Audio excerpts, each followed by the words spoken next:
What's going on, everybody? Welcome back to the 4-4 YouTube channel. Welcome back to another transactions video where I, Hutch, deliver you 5 transactions that you need to make in your fantasy football leagues for this week. Before I get in this video, I appreciate if you were subscribed to this YouTube channel. Click that little notification bell so you'll be notified every single time a new video does drop. And also, check out the 4-4 website, 44.com/plans. Check out that plan page. And you can find a ton of premium, awesome bonus content that's going to help you win your fantasy football leagues on that page. Use the code YouTube when signing up for a plan. Again, use the code YouTube for 25% off whatever plan you choose. All right, without further ado, let's get in this video. 5 transactions you need to make in your fantasy football leagues for this week. The first one was a little bit more negative, but needs to be talked about. We're selling Devin Montgomery in fantasy football because it's going to fall apart from here. I'm confident in that. Looking at the way the backfield split last week, it's clear that there was a change. Jahmyr Gibbs, when Devin Montgomery had been out the last couple weeks, has been crushing it. First off, for fantasy, he's been like a top 5 fantasy running back.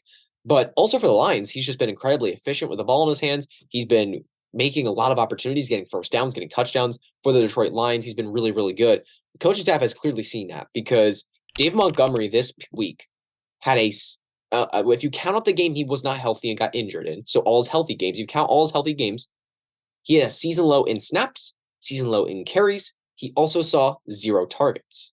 Jahmyr Gibbs out-carried him, out-snapped him, and he just outdid him in fantasy football, and he out-targeted him. Like, Jahmyr Gibbs was the leader of the backfield this past week. And if this continues, Dave Montgomery's not going to be even close to what he was for fantasy football in the first half of the season.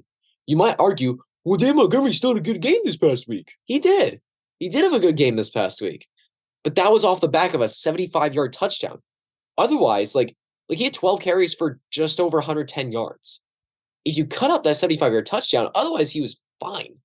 And he's not scoring you fantasy points. He was fine. It's just, like, it's clear cut, as clear as crystal that there was a switch this past week in the backfield. I think Jahmyr Gibbs is an RB1 rest of the season. Dan Montgomery is going to be a headache for fantasy.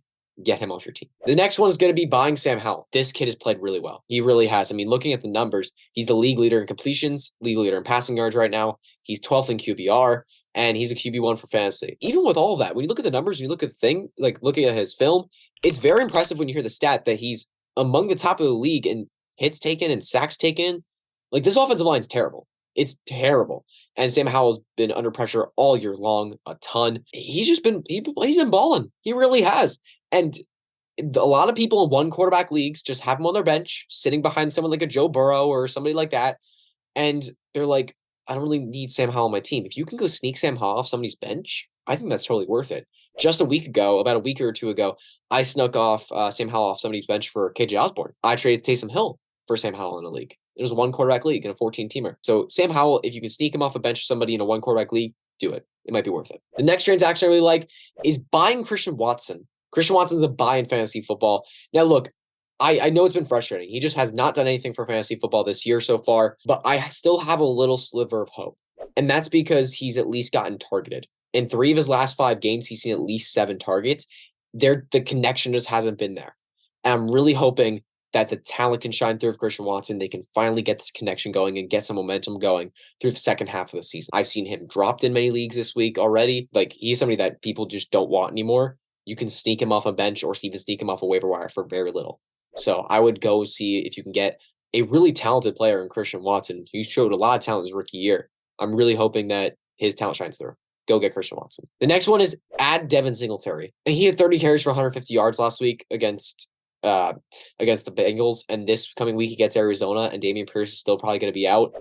That's easy. Devin Singletary is an RB2 play. Most definitely. The volume's going to be there. This offense is rolling, and Arizona's defense is terrible. Devin Singletary is a streaming running back this week, and he could be streaming moving forward if Dameon Pierce continues in his time. And then the last one, for all you playoff people out there, for everyone's, if you're looking at like an 8-2 record or a 7-3 record, you're looking at a playoff spot. You're probably in the playoffs.